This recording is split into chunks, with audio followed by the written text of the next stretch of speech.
5 ವರ್ಷದಲ್ಲಿ ನಮ್ಮ ವಿರೋಧ ಪಕ್ಷದ ಕ್ಯಾಂಡಿಡೇಟ್ ಯಾರ ಮನೆಗೆ ಬಂದಿದ್ದಾರು, ಯಾವ ಊರಿಗೆ ಬಂದಿದ್ದಾರು, ನಿಮ್ಮದೇನ್ರ ಕೆಲಸ ಮಾಡ್ಕೊಂಡು ಬಂದಿದ್ದಾರೆ, ಯಾವ ಊರಾಗ ಒಬ್ಬರು ಹೇಳಿದ್ರಂದ್ರೆ ನಾನು MLA ಗೆ ರಾಜೀನಾಮೆ ಕೊಟ್ಟು ನಿಮ್ಮ ಮನೆಯಲ್ಲಿ ಆಳಾಗಿ ದುಡಿತೀನಿ. ಒಬ್ಬ ಕ್ಯಾಂಡಿಡೇಟ್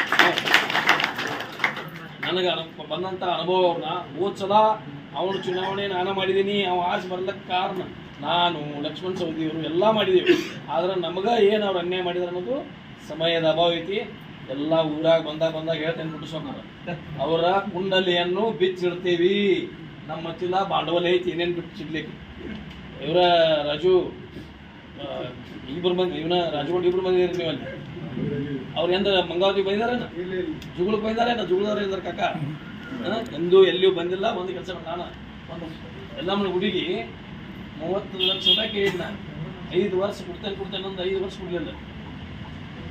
ನಾನು ಆಸೆ ಕೊಟ್ಟ. ಮತ್ತೆ ಏನಾಯ್ತು ರೀ, ಶ್ರೀಮಂತ್ ಪಾಟೀಲ್ ವಿರೋಧ ಮಾಡಿದ್ರು, ನಾ ಆರಿಸ್ಕೊಟ್ನಿ. ಆಮೇಲೆ ಅವ್ನು BJPಗೆ ಹೋದ, ನಾ ಕಾಂಗ್ರೆಸ್ಗೆ ಹೋದಿಲ್ಲ 19ರಾಗ.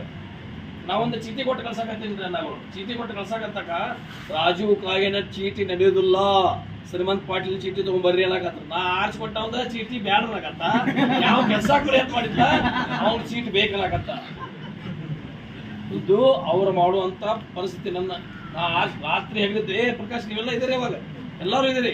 ಏನ ಅನಸಬ್ ಸುಳ್ಳು ನಾನು ರಕ್ತ ಸುಟ್ಕೊಂಡಿಲ್ಲ ಸರ್. ನಾ ಭಾಷೆ ಏನ್ ಮಾಡ್ತೀವಿ ಗೊತ್ತೇನ್ರಿ, ನಾ ಬಿದ್ದೀನಿ ಅವಾಗ ಚುನಾವಣೆದಾಗ. ನಾನು ನಿನ್ನ 10 ಸಲ ಕೆಡ್ಸ್ರಿ, ಇದನ್ನ ಮಾತಾಡಿದೆ, ನಾನು ನಿನ್ನ 10 ಸಲ ಕೆಡ್ಸ್ರಿ. ಈ ಕರೆ ಅನಸಬ್ ಜಿಲ್ಲೆಯಲ್ಲಿ ಕೆಡ್ಸ್ಬೇಡ್ರಿ, ಯಾಕಂದ್ರೆ ದೇಶದ ಆಗುಗಳ ಬಗ್ಗೆ ಅಂತ ಭಾಷಣ ಮಾಡಿ ನಾವು ಆರಿಸ್ಬಿಟ್ಟಿಲ್ಲ. ಅದು ನಮಗೆ ಅವ್ರು ಉಪಕಾರ ತೀರ್ಸಿದಾರು.